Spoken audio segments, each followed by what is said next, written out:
Major update as promised, we have new space weather data and this event has escalated. Earlier, we were watching the flare sequence from active region 4455, the M3.3, the M9, the M7, and then the X-class flare activity.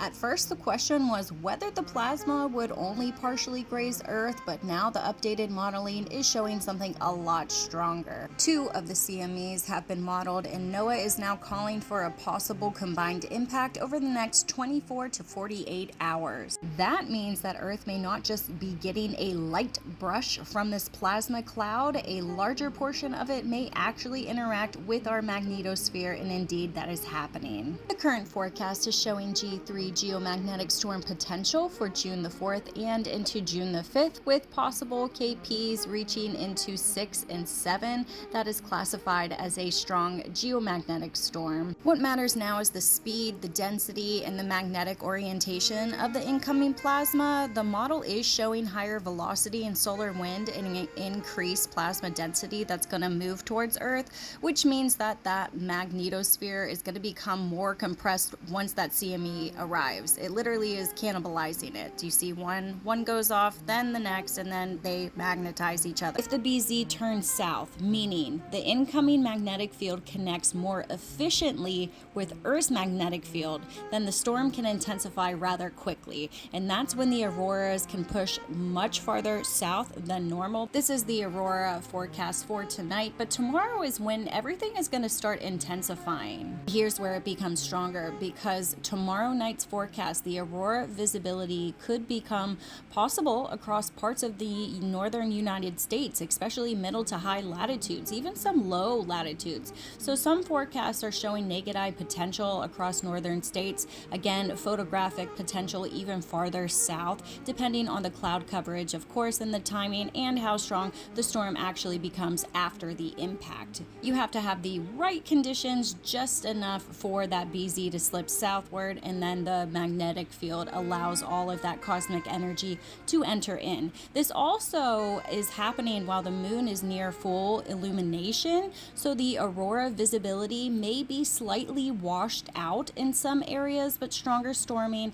can still override that. And here we're looking at a strong G3 geomagnetic storm. If we get into G4 categories, I wouldn't be surprised, just because of the cannibalism of the CMEs themselves. Plus, the velocity is pretty high there. The density is also pretty high. Again, active region 4455 keeps giving us more and more surprises. Just earlier today, it was in beta and gamma, and it's still climbing in size, and it has now gained a delta configuration. So we're seeing a huge potential with this region, and it being Earth facing and also around that trans-equatorial coronal hole that's increasing the solar wind streams. This could have potential of reaching again into some strong severe geomagnetic activity. Go back and watch my last video. There's a lot of good information on what is developing on the sun, but this is the updated message, and this is what we're talking about. We're watching the possible combined CME impact.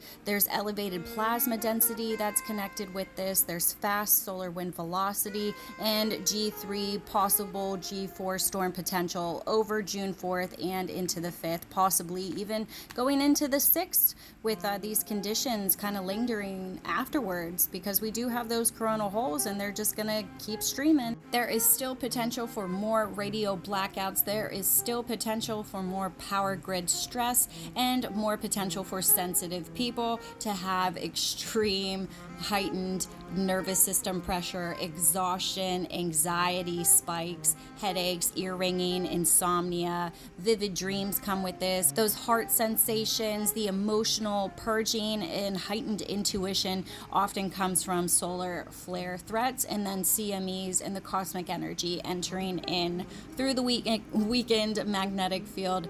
And these are just symptoms that happen to come across the people who are very sensitive and very empathic.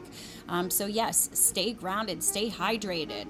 That's how you get over this. That reduces the overstimulation. Pay attention to your body. It's probably screaming, are you doing the human zoomies? And I'll keep watching the CME arrival, the solar wind speed, the density, and the BZ orientation as the real-time data updates. And if you want to understand why your energy, your emotions, your intuition, or your natal chart responds so strongly during solar storms, you can explore readings, natal charts, and higher consciousness sessions with me at sarahstarofficial.com. I'm Sarah Star, here with your space weather and energy update for June the 3rd. Follow for more real-time space weather updates. Signing off.